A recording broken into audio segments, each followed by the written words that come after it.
This is the Bookwaves, Artwaves Hour. Interviews with writers on KPFA's nationally syndicated Bookwaves program, along with interviews about film and theater and archive book interviews that stretch back 4 decades. I'm your host, Richard Wolinsky. Today we hear 2 interviews with the late novelist Ursula Hegi, who died at the age of 80 on July 27, 2026. The first was recorded in 2001, and the second in early 2004. The show concludes with a review of ROI, Return on Investment, a San Francisco Playhouse production at San Francisco's Creativity Theater, running through September 5th. As usual, you can find updated links and listings to bookstore and live theater venues by clicking on the link at the top of today's Bookwaves Artwaves page at kpfa.org. You can also find a link to the same list by going to the Bay Area Theater Podcast page, also at kpfa.org.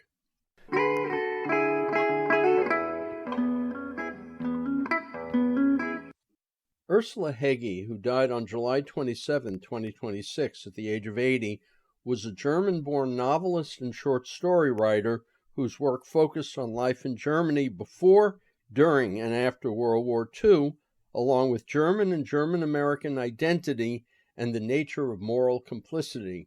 She was best known for her novel, Stones from a River, published in 1994, which formed part of a series of novels and stories which came to be known as the Burgdorf cycle, taking place in the fictional small town of Burgdorf, Germany, during the middle of the 20th century. I spoke with Ursula Hegi twice, first on November 6, 2001, and then again on January 8, 2004, for her novel Sacred Time. In both interviews, we discussed the nature of fascism. At the time of her death from complications from a stroke, there were 9 novels, 2 short story collections, a children's book, and 1 nonfiction work from 1998, Tearing the Silence, on being German in America. Her last novel, The Patron Saint of Pregnant Girls, was published in 2020.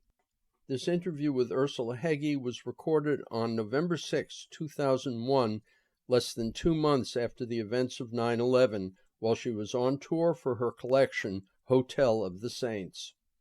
Before we went on the air, we were talking a little bit about short stories versus novels, and it struck me that there's a difference in tone between your novel, Stones from the River, and Hotel of the Saints, because it seems to me that Stones from the River has more of an external story to it, whereas Hotel of the Saints, it seems that a lot of the stories inside it are internal. But you said you kind of disagreed with that.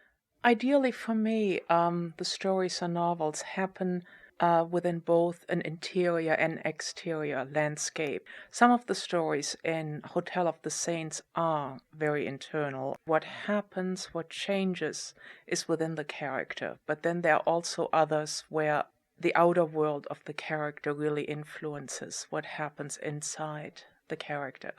And in Stones from the River, I have the stories of the characters set against a greater political landscape. So there is, of course, what happens within the lives of the characters, but also within their lives as seen against the backdrop of the Second World War and the Holocaust. In Hotel of the Saints, and also Stones from the River, there seems to be a thread running through many of those stories and in the novel concerning the boundaries between people and how people step over the boundaries or stay away from them. I'm thinking specifically of the 2 main characters, Libby and her sister, in the story Lower Crossing, as well as Sam and Liz, the couple where she leaves for their own survival, as well as the father in a story called Moonwalkers. I'm always intrigued when people, interviewers, readers, tell me, for me, your stories or your novel was about this and this. And quite often I say, I never thought about this, because I don't set out to write toward a theme. But in this case, there definitely is I think those three stories do deal with different kind of boundaries to some degree. Maybe it happens because for me as an immigrant, this whole concept of boundaries is always there, the border between my country of origin and my adopted country. And I always come in contact with other immigrants, and it doesn't matter where we come from. We all really live on that border between, our first and our second country, and it's a border or boundary that shifts all the time depending on where we are emotionally in terms of how connected or separate we feel from either country. Ursula Hegi, the title of the short story collection is Hotel of the Saints, and the story itself concerns a Jesuit who helps his doddering aunt. Why did you choose that for the title of your collection? First of all, the stories were written over a period of 10 to 12 years. And when I looked at all the stories I had and chose these 11 stories, I was looking at connecting themes. And as I said earlier, I don't write toward a theme, but by the time I finish a story, I need to know what it is about for myself. And in these stories, the connecting themes really were faith and risk, and quite often the risk of finding that unique faith for each individual. For one woman in there, it's her connection to a very violent ex-convict. So the faith is not always positive. It can be a very dangerous kind of faith. And in the title story, Hotel of the Saints, the Jesuit feels very separate from, very detached from the faith that first made him enter the seminary. And he is searching for some kind of way to find his way back to that certainty that he knew as a boy. And in leaving the seminary and helping his aunt restore, his widowed aunt restore the hotel that her husband used to run, he does find a very different kind of faith. And to me, when I looked at the stories, that one seemed to represent the others more. There's always, in a collection of stories, which story, in a way, which title would also include the others. In my in an earlier collection of stories, there was a story, Unearned Pleasures, and that ended up being the title story for the collection. And I usually try and have the title of one of the stories that's already in there. While we're on the subject of titles, how important is the title to a short story, to one of your short stories? And does it offer a clue to the reader? Titles are really hard for me. With Stones from the River, I probably went through about 50 titles before I came up with that. For a while, my title was Trudy Montag, which is the name of the central character in there. And my editor said to me, we're going to have 2 foreign names on the book jacket, like Trudy Montag by Ursula Hegi or Ursula Hegi by Trudy Montag. And it's going to be confusing to readers who don't speak German, because both names are German. And I finally came up with Stones from the River because it was something that was there throughout the novel. So I didn't start with the title and then put the stones in it, but it was more looking at what was there.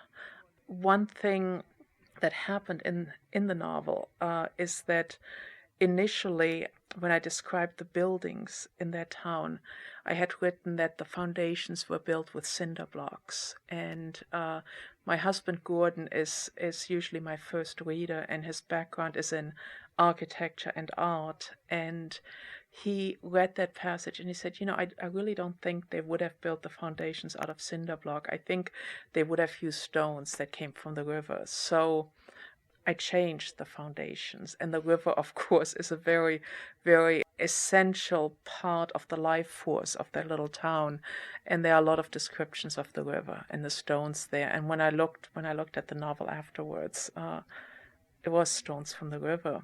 And with most stories or novels, I try to find something that's already in there. Hotel of the Saints, the renovation of this hotel happens in such a way that they decorate each room after a different saint. Saint Sebastian with all the arrows, the laundry room called Immaculate Conception, and it gets quite irreverent as they work on this. Other stories in there, I'm trying to think of titles. The End of All Sadness, the woman who attaches herself to this ex-con. The relationship signifies the end of all sadness in her life, and at the same time, she does not see how she endangers her daughter and herself by being in this relationship. So for me, the titles, sometimes they're names to the story. There may be one name. Other times, there's sort of like a light shining into the story, some kind of direction, some kind of, it may be what the story to me to some degree is about.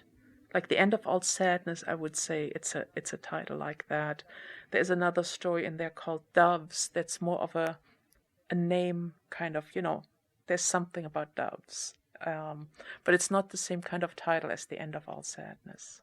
Ursula Hegi, in reading Hotel of the Saints, I was reminded at times of a style of writing that was called slice of life, in which nothing really has to happen, but we get a picture of a person, a community, and sometimes there's interior monologue, but there's no requirement that things must change.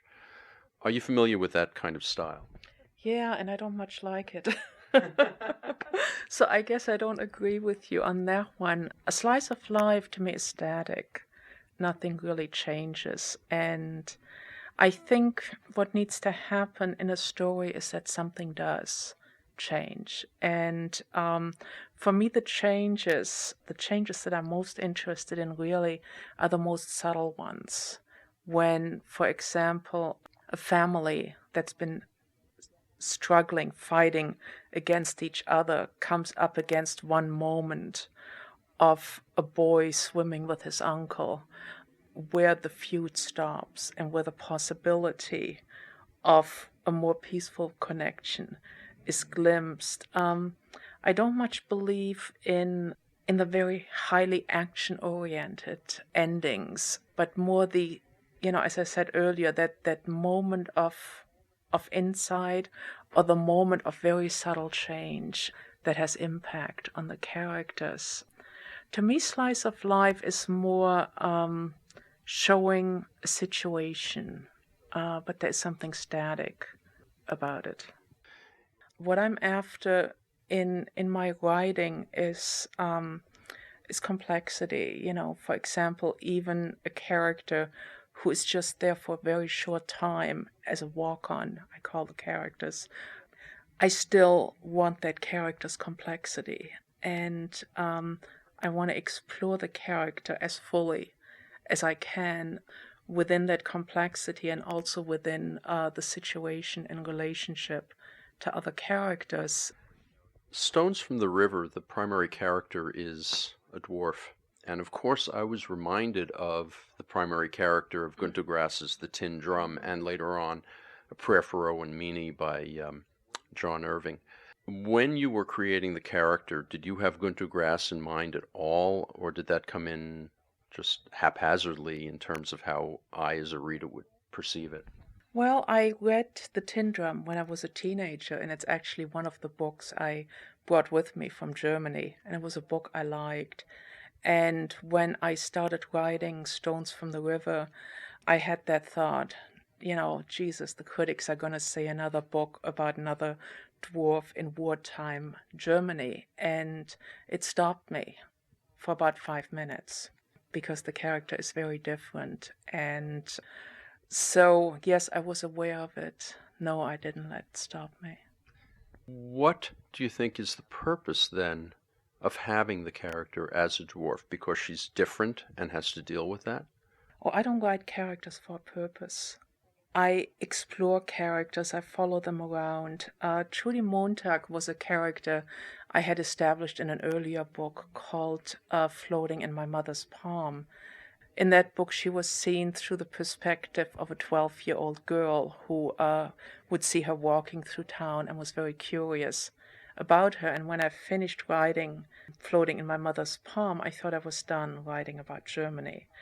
And I still remember going to an interview, and Bob Edwards was interviewing me for NPR, and he said, "Are we going to hear any more about these characters in this town?" And I said, "No, I'm done writing about them." And I remember stepping on the sidewalk, and the character of Trudy Montag started knocking about inside my head, demanding her own story.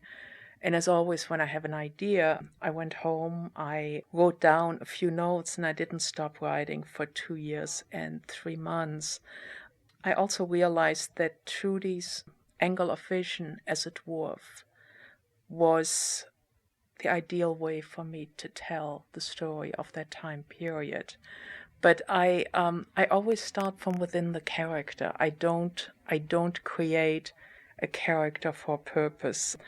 I have to become the character. It's like method acting in a way where when I write from the point of view of a dwarf woman, I'm her height.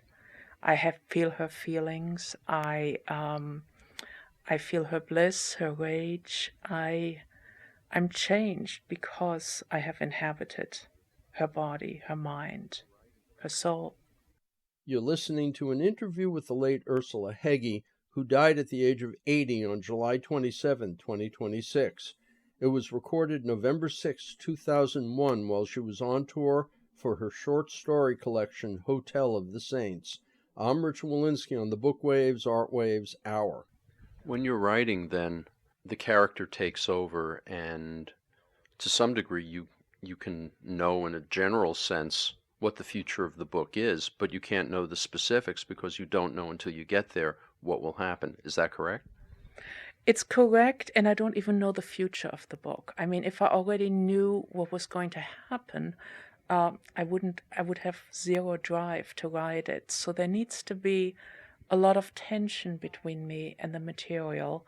The characters do take over, and there's actually that very exciting change when instead of me chasing the character starts pursuing me, and I can be driving or walking or swimming, and the character will be there. To me, that's what writing is about, living within that character and writing from that perspective. And as with the story in Hotel of the Saints too, they're very different perspectives. The perspectives of men, of women, once even the perspective of an entire town, a collective voice. I use the first person point of view, the third person. The stories happen in the present or the past, but it's often finding the unique way for each character to tell his or her story. The relationship of how you create a short story versus a novel, the two are very different.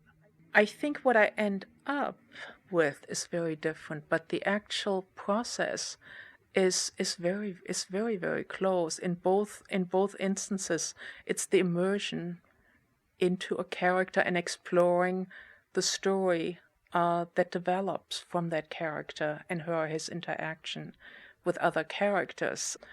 I think both character and story are equally important. You cannot separate them, and sometimes there are those endless discussions, what is more important, character or story? And I think if you only have the story and no character, it's empty. And if you only have character and nothing happens to the character, it's static. It's slice of life, as I would call it.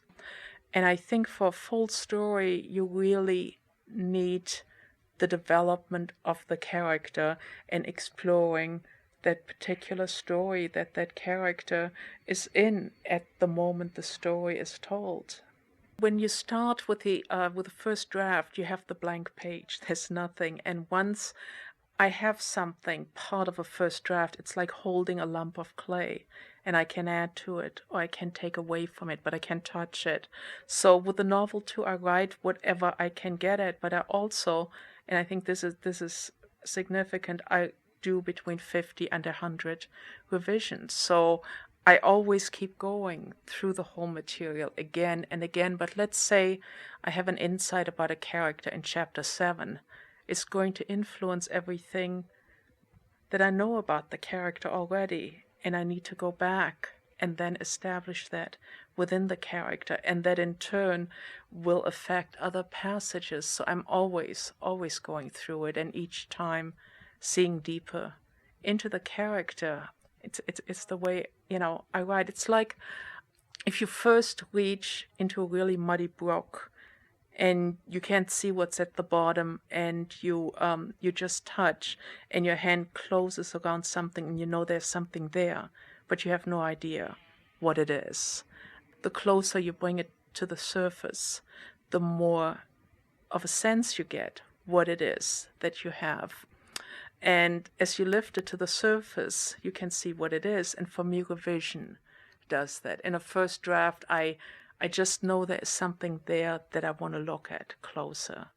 And I do stick my hand in there and I lift it up. And sometimes I throw back whatever I have after one draft because I can already see what it is. There is no discovery. And other times, that process of seeing it clearer, of understanding the characters better, is what keeps me going. So to me, that writing process of seeing deeper is what's essential.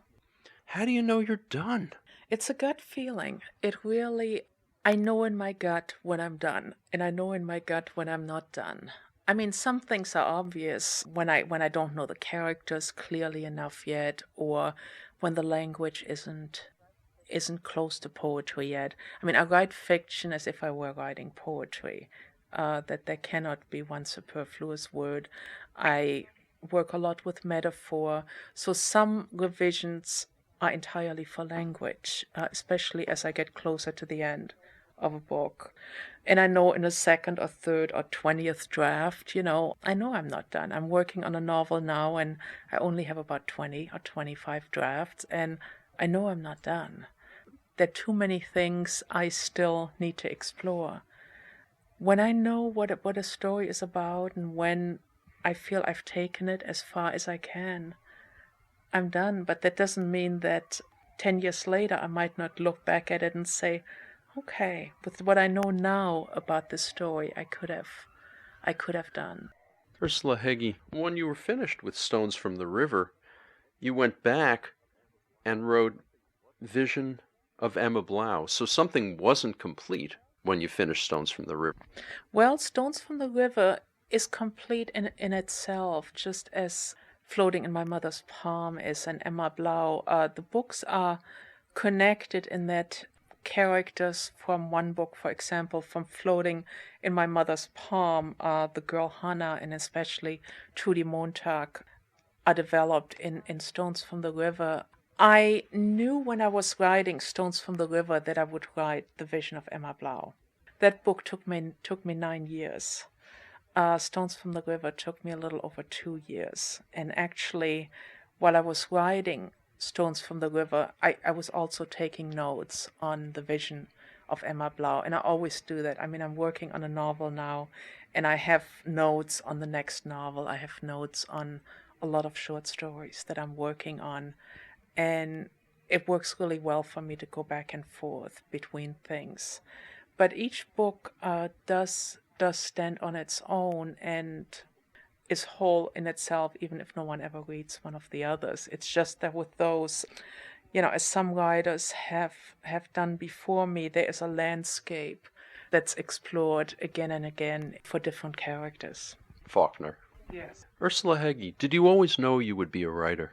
I knew I wanted to be a writer from the time I was 5 years old, but I didn't know that I would be a writer until I was in my 20s. I was always writing, but I didn't know that you could study writing. For example, in Germany, it's not offered as an area of study. And I went back to school here when I was in my 20s, after my sons were born, and studied creative writing. And it was very, very important for me to be with other writers who are struggling at the same level I was, and people I was in graduate school with, like Barbara Wright and Susan Wheeler.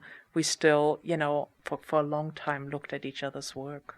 Can you really teach writing? I cannot teach the gift, but I can teach. And I've been at it from both angles, as a student of writing and as a teacher of writing. In terms of the craft, just the same way you would study the visual arts, in terms of techniques, in terms of what a narrative is, how to develop a dialogue, descriptions that work or not work. It's sort of a studio atmosphere, the same way you would study the visual arts, and where maybe you could learn, and many writers do, all these things on your own. But I found when I was writing on my own for quite a few years, it really worked for me when I entered a writing program, because a lot of things that I had been struggling with or trying to find out, I learned about the craft. I learned a lot about the craft, and I've been able to pass that on as a teacher. But the drive to write or to create anything needs to be within the individual. And when I was a kid in Germany, in Catholic boarding school, the nuns used to tell me there were two things wrong with me.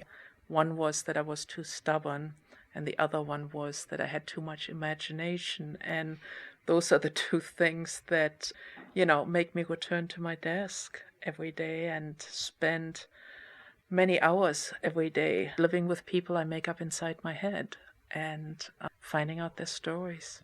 Ursula Hegi, you grew up in Germany mostly in the 50s, then came to America in the 60s. World War II and the aftermath of World War II informs a great deal of your work. How obsessed is the post-war German baby boomer with World War II? And can you yourself ever move past it? I know that we've had changes in America since September 11th, and suddenly a lot of old fears seem to come up for all of us. And I'm curious, can we ever escape our heritage of World War II? I don't think we can, and I actually think it's essential that we don't try to escape it. I think it's really important to remember, to study, to learn from it, not because it will happen the same way again, but history, when it does repeat itself, it's never in the same way. So it really is not even a repetition, but it manifests itself in different ways. And for me, it is very important to learn from what happened there, to try and understand the human condition that makes it possible for individuals to commit these kinds of atrocities. Do you think Germany then has grown up? I think many German Americans and many Germans have looked very, very closely at what has happened and have tried to understand what started the Holocaust. I mean, we all know how it ended, but I think it's really important to go back and try to understand how did it begin, and it began with many small acts of omission, people not objecting when their neighbors were being harassed, not objecting when their neighbor's property was destroyed, and finally not objecting when their neighbors were taken away. But it didn't go from point 1 to point 10 immediately. It went in many, many small steps of looking the other way. In Stones from the River, I get the sense that frequently the characters, things are washing over them, coming to them, and certainly Trudy, she's observing all of this, and in a sense is powerless. And I'm just wondering how the powerlessness of the individual relates to the events of the whole. What kind of impact can we have? What kind of impact can a single individual like Trudy have? I think that's a very complex question, and I think it's a question we all need to ask ourselves. And I'm not sure I have the answer to it, other than I know for me it's really important because I was raised in Germany. to not tolerate any kind of prejudice, to speak up against it very, very quickly, to draw the line very closely to my own body and saying, okay, that's not okay. It's inappropriate. And I've been in situations where even with something small, and I really don't think it's that small, like a racist or sexist joke, saying, do you realize what you're saying is racist or sexist? And it's not easy for me. My heart will be pounding, my hands will be wet, but I think I need to say that to stop it from going further. And I think right now we're in a situation where many of us are afraid, many of us are uncertain, and when to speak out, when do we dare to speak out? When I came over here from Germany, what I valued most from the beginning was that I felt certainty I could say anything, I could speak out. During the Gulf War, I felt, my God, I'm afraid to speak out. And I have felt that fear again, especially in the first 2 weeks after September 11th, when everyone rallied around the flag. I was afraid to speak out, afraid to say what I thought. And I do understand the human need to rally around a symbol of security. And it took me a couple of weeks to be able to feel safe enough to speak out about it, and I've started doing it. And I think it's dangerous to force others to accept the same symbol. You've been listening to an interview with the late Ursula Hegi, who died at the age of 80 on July 27, 2026. It was recorded November 6, 2001, while she was on tour for her short story collection, Hotel of the Saints. I'm Richard Wolinsky on the Bookwaves, Artwaves Hour.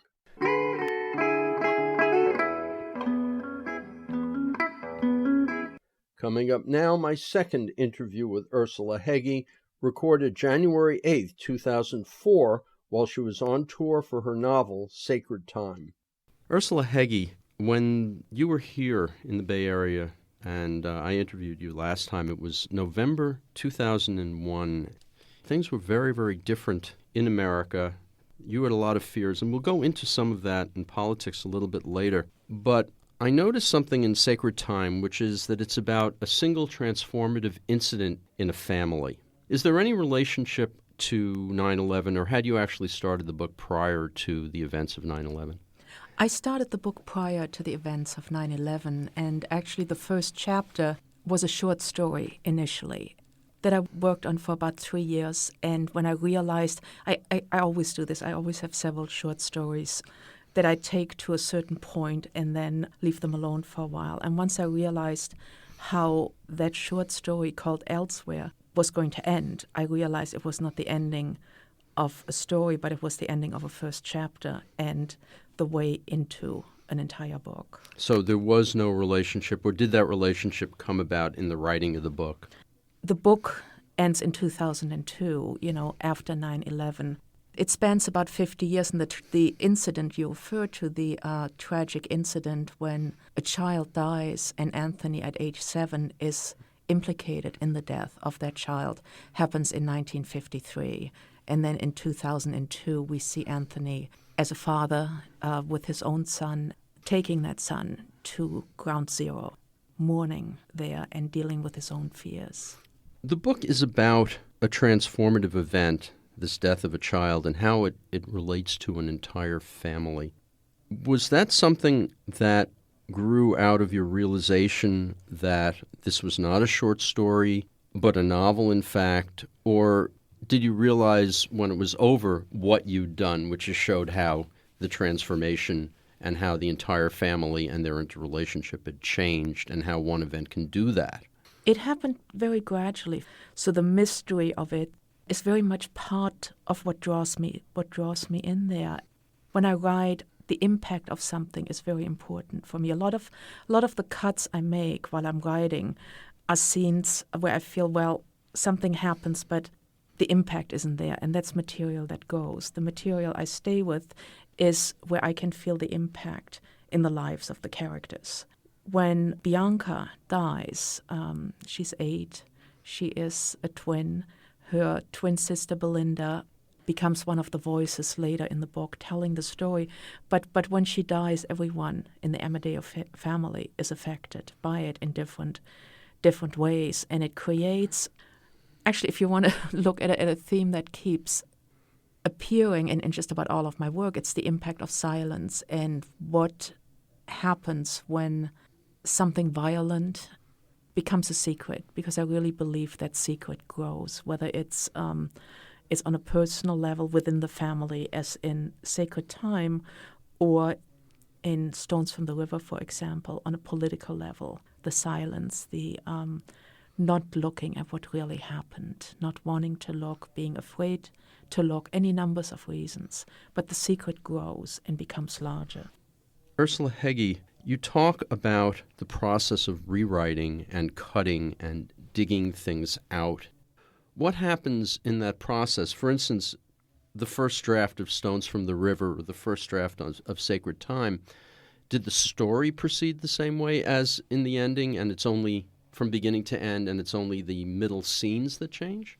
On any given day, okay, I will start reading through what I've written over the past week, let's say, and as I go through that, I keep revising. I may have discovered something about a character that would help me go deeper into that character, or its language, or its place, and the revising then gives me the momentum to go into totally new material. And maybe it's just, one new paragraph that I get that day, but it's sort of a going back and looping back and then coming forward a little bit. And then the following day, this new part becomes part of what I revise. So it's going through it in loops, really. And I may discover something in Chapter 5 that'll change a lot of what happens in Chapter 1. Can you give an example from Sacred Time? The example actually that comes to my mind first is from the vision of Emma Blau, if I may go there. Sure. That book took me 9 years to write. Everything was there, but it didn't feel completed to me. And during that time, I finished 3 other books and kept coming back to Emma Blau. And then in the 9th year, one of the characters let me know that he was gay, which was something I hadn't realized. And it was almost as if the character trusted me enough at that point to let me know. And then when I went back, going through the book, another revision with that knowledge, I realized it was all there already. For example, I could see it in his relationship with his father. I can see it in his relationship with his brother. I can see it in how he looks at other boys as a teenager.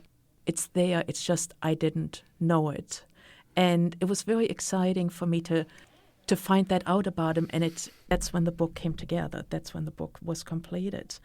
That was a big moment of something changing very, very drastically. But another example, just a detail. For example, for me, Sacred Time, I didn't grow up in the Bronx. I grew up in Germany. And 1953, I was in a little town called Burgdorf in Germany near the Rhine River. I needed to have the authenticity of a childhood in the Bronx. I asked a lot of questions of my husband, who grew up in the Bronx and is Italian-American. I had already written maybe about 50 drafts of Sacred Time when he remembered a toy he had had as a boy, and it was called Frogman. I've never seen Frogman, but he described that it came out of a cereal box and that you put baking powder into the leg, and then you'd put it into the bathtub and Frogman would rise. And I knew at that time when Anthony is sitting in the car with his parents and he's angry at his parents, he's holding Frogman inside his mitten with his fingers curled around it. So it moved to the beginning of the book, for example. So that's a detail. But the impact of whatever happens needs to carry through the rest of the book. One of the revelations for me in the book is during Belinda's comments later on, when we discover exactly how the girls viewed Anthony, which is something that we don't know at the beginning when Bianca's alive, because it's all through Anthony's perspective, and he's pretty much just pissed off that that his space has been taken from him by these two whirlwinds of energy, that in fact they both had crushes on him. Well, they compete for him. Yeah. They would like to believe he's their brother, but not their brother, but my brother. Bianca will say he's my brother today. He gets to be my brother today, and Belinda will fight for him too, and they compete for his affection. There is that insight too that Belinda has after her sister dies, where one of her first thoughts is, and she feels guilty about that for a long, long time, now I have Anthony all to myself. Ursula Hegi, the book has, I think, 6 parts? Yeah. 6 segments, each from a different perspective, though, the last is Anthony and the first is Anthony. How did those emerge? I mean, was there any chance that you might have put a section with Victor, for example, or Uncle Malcolm, the two men, Floria's husband and Anthony's father? Or was this kind of written in stone that you would go this direction? Oh no, it was not written in stone, and I considered a chapter from the point of view of Riptide, grandma. The grandmother, yeah. Yeah, and I have a lot of material, as always, that I decided not to have in the book. The first chapter was the short story Elsewhere, which was from Anthony's point of view, and I could have told the whole book from Anthony's point of view or used an omniscient voice, but I really felt very early on that I wanted different people writing about the same incident in such a way that it, not writing, but thinking, living after the same incident in such a way that it overlapped, but each of them sees what happens and the impact of it in a very, very different way. And I know it's something that really fascinates me in writing and in life too, looking at how the same incident is perceived so very, very differently. Having those different points of view gives me a lot of freedom to move from one character to another. Well, we gain knowledge of them. I mean, we know nothing about Belinda until her chapter, and we know a lot about Floria, but her chapter just stands out because she's on her deathbed, and we're hearing the voices of all the people who care about her while something else is going on in her head. This happens in the last part of the book, and Floria is dying. She is close to 80. She has cancer. She is surrounded by her family. The priest comes, the doctor comes, someone from hospice is there, and she's aware of them part of the time, but the rest of the time she is very much in a private space. She is back with both of her daughters at one point, and she comes in and out. And it's almost, like a child doesn't have the line between inner and outer reality. And Floria returns to that place where everything is real. It almost feels as if in reading it that chapter almost wrote itself. I work very hard. It's because of all the revisions that it feels like that. Parts of it are very, very funny, which may sound odd considering that she is dying. But one of the things she remembers is her relationship to dentists and laughing gas. She is, for example, re-experiencing some of that as her family surrounds her, and they misinterpret it as something totally different. Riding along that edge where tragedy and humor meet, and I think when something absolutely horrible happens, there is quite often a flip side. And I like the tension between those two sides. The Floria chapter very much moves along that edge. You're listening to an interview with the late novelist and short story writer Ursula Hegi, who died on July 27, 2026, at the age of 80. It was recorded January 8, 2004, while she was on tour for her novel, Sacred Time. I'm Richard Wolinsky on the Bookwaves, Artwaves Hour. Is there a redemption for Anthony? Can there be a real closure? Since I'm in Anthony's point of view, I can only stay with what he believes, what he thinks, what he remembers, and he is not entirely sure what happened because he was 7, but he has carried this enormous guilt with him throughout his life, and his family has been very silent about what happened. They have protected him, or believed they protected him by not asking questions. As a boy, he used to be very pushy, and his mother used to call it scutchy. And he very much grows up believing that because he was so pushy, his cousin died. Pushy in terms of wanting something, and that it is dangerous to want anything. So he pulls back completely. He pulls back completely, and the novel is a lot about desire and the absence of desire, and the effort it takes Anthony to keep his desire caged in a way. And it certainly affects his marriage. His wife has left him 6 times. She has returned 5 times, but when we see him in the last chapter, she is away, and he longs for her. I see the possibility of redemption. I don't spell it all out. I like the kind of ending where the book continues beyond the ending. There is enough momentum in the ending to suggest something. Ursula Hegi, you've stated many of these themes, and I've noticed something in talking to writers over the years. Sometimes the themes that emerge in the context of a book later on seem to parallel what's happening in their own lives, so the two interact. Did you find this the case here? Silence and the danger of silence, the impact of silence I think is there in all of my books, whether it's silence of a more personal nature as in Salt Dancers, or here in Sacred Time, or the damage that political silence can do, as in, you look at Germany in the 30s and 40s, you look at the post-war years in Germany too, where, I was born in 46 and the Holocaust was never mentioned. It was not taught in the schools. The clergy didn't mention it. Our parents didn't mention it. And I needed to find out what it was like for other German-born Americans of my generation. And I did a book of interviews called Tearing the Silence. And I think it's been the major theme or if you want to look at one theme that emerges again and again, it's silence. It's not the only theme, and I never start out writing, never start out with a theme. And I didn't start out with silence here, believe it or not. But it's sort of mysterious in a way how when it's there that strongly within us as writers, it somehow emerges in our work. In most of my books, the mothers die.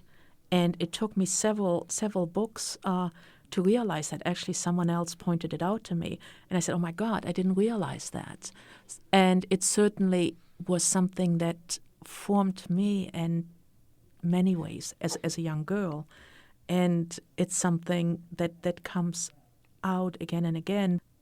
There are certain experiences that have impacted us so strongly that even though we're not writing the story of our lives, those things in some ways have shaped us as writers. For me, the loss of my mother growing up in Germany and leaving certainly have shaped me. Wanting to write since I was 5 years old have shaped me. I want to ask you about a very funny book called Intrusions. What prompted you to write that? Intrusions is a novel about a fictitious writer named Ursula who is working on a novel, and her characters intrude into her life. They follow her around. They get into the car with her. They get in the bathtub with her. Other intrusions are her students, her children, her husband, the mail carrier. It's a book about writing, but also the characters, and at times it is very funny. And actually, talking about the Floria chapter that you mentioned before, right, yeah. The Floria chapter is probably the closest I've ever written to intrusions, where there is the in and out. It's like looking at, one of those watches where you can see the gears going at the same time as you see the numbers. It's like that. When you're writing that, or the Floria chapter, does it feel more liberating to do that than to try to stay in the straight and narrow, or doesn't it matter at all? With Floria, I had written quite a few revisions where the text was not separated the way it is now, setting the passages apart, italicizing the internal experiences of Floria really, really worked. And in Intrusions, there are my first novel, Intrusions, there are the passages in the writer's so-called real life, and the imagined life. And well, actually, one of my favorite quotes by Gabriel Garcia Marquez is, I love magical realism, and I'm drawn to writers who write within there because I do too. One of the scholars who had written volumes on magical realism asked him to define it, okay? Gabriel said, but it's all real. I identify with that very much. Ursula Hegi, when I opened the interview, we talked about you'd been here in November 2001. Mm-hmm. You had a lot of fears about the United States and the inability to speak one's mind. We've gained 2 years of perspective on that, and we've also have 2 years of George W. Bush and his cohorts. How do you feel now? After 9/11, I went on book tour.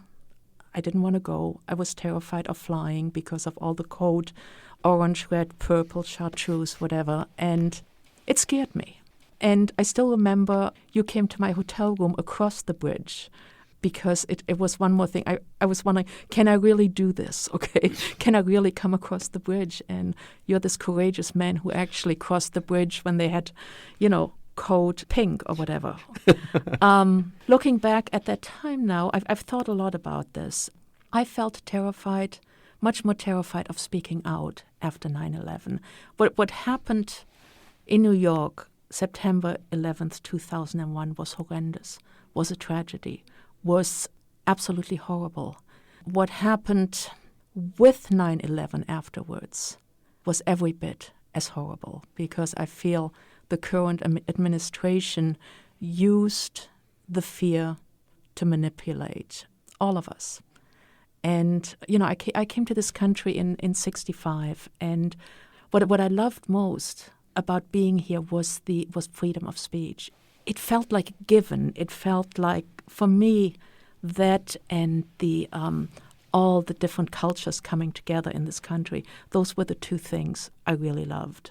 I certainly had things, I certainly was critical of other things too, but freedom of speech I took as a given. I have never been afraid of speaking out. I've read a lot about Germany and how people were imprisoned for speaking out. People were executed for speaking out. And I felt very safe in terms of speaking out in this country. And after 9/11, about a week after 9/11, 3 firefighters lost their jobs for not flying the American flag. I was not surprised.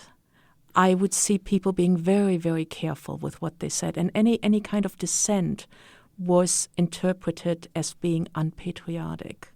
Flags jumped up everywhere. I've thought a lot about Germany in the early 30s, not Germany during the Holocaust, okay, because this is what it didn't start with the Holocaust, it ended with the Holocaust, but it started with many small acts of omission. People not speaking out when their neighbors were harassed, people not speaking out when their neighbors were taken away, when their neighbors' property was being confiscated, and all of those steps then made it possible for the Holocaust to happen. I'm not saying the Holocaust is going to happen here, but I'm looking at the early steps in Germany, the loss of the individual's rights, and I've seen that happen in this country. The flags everywhere. I mean, if you look at the press in the first year after 9/11, no one spoke out. I felt like a coward. I really did, because I felt I need to speak out.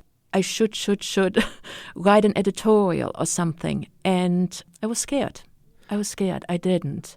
In sacred time, I am speaking out because I need to. I mean, I've spoken out against the silence in Germany, and I'm speaking out against the silence in this country. The war in Iraq, I think, is a travesty.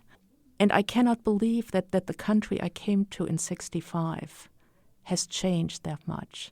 I'm also afraid of someone saying, well, go back to Germany, or, I mean, losing your citizenship is a reality at this point. It could happen. You've been listening to an interview with the late novelist and short story writer Ursula Hegi, who died on July 27, 2026, at the age of 80.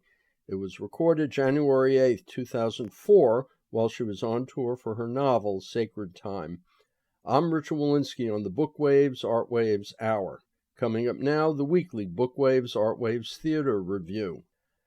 Back just a few short years ago, despite the warning dystopias of Skynet in the Terminator films and HAL in 2001, most believed technology had the power to turn this planet into a utopia.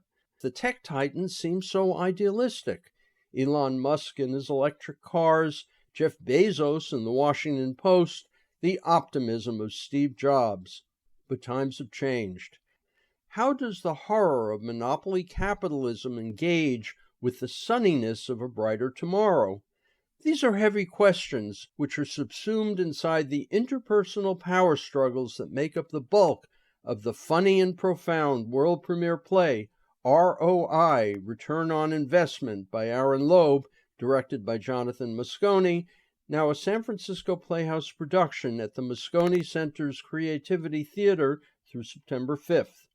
The Montrose Fund links investors with technology projects, and Mei Lee, the protege of the fund's founder, Paul Montrose, thinks she's found her golden goose.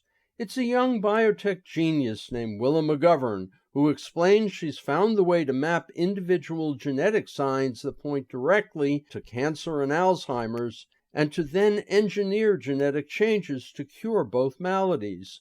And Willa is the real deal.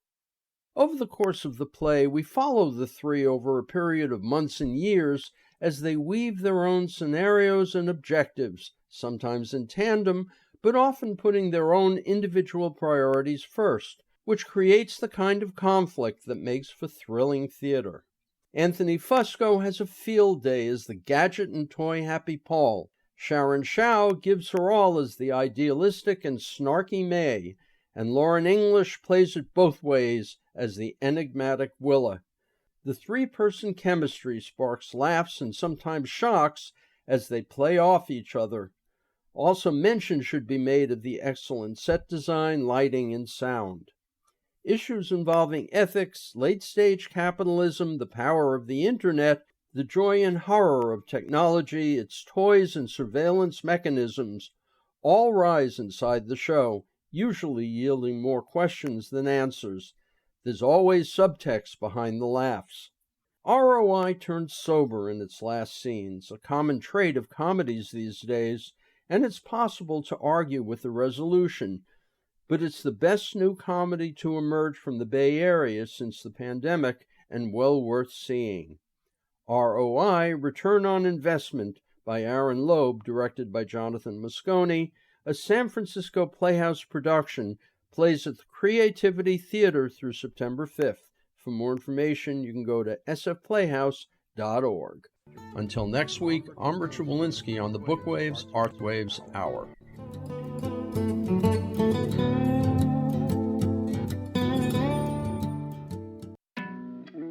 Veteran Black liberation organizer and co-founder of the League of Revolutionary Black Workers, Jerome Scott, on organizing. It takes years of study. What we're talking about as an organizer is that we're developing as social scientists that want to change the world. And therefore, we have to understand capitalism, the system in which this world is organized around today. If we don't understand capitalism, there's no way we can be the best organizer that we can be. When you want to do political education to understand capitalism, you also have to understand the company that you're working for, the neighborhood that you live in. If you're going to understand the corporation, you have to do the same kind of deep dive in that corporation that we do in capitalism as a system. If you want to be a great organizer, you have to understand the necessity of political education. You have to understand this world as it really is, and not like people pretend it to be. Get Learned, only on KPFA. Let's be honest, there are plenty of subscriptions taking your money and giving you very little back. KPFA is not one of them. The station is here every day, free, bringing you independent news when it matters most. That only happens because listeners step up as monthly sustainers. A guardian of KPFA means your subscription keeps this station free for everyone, including people who cannot afford to give. Right now, one of the kindest things you can do is help somebody stay informed. Become a guardian at kpfa.org. You can touch that dial if you miss being told what to think. This is 94.1 KPFA, 89.3 KPFB in Berkeley, 88.1 KFCF in Fresno, and online everywhere at kpfa.org.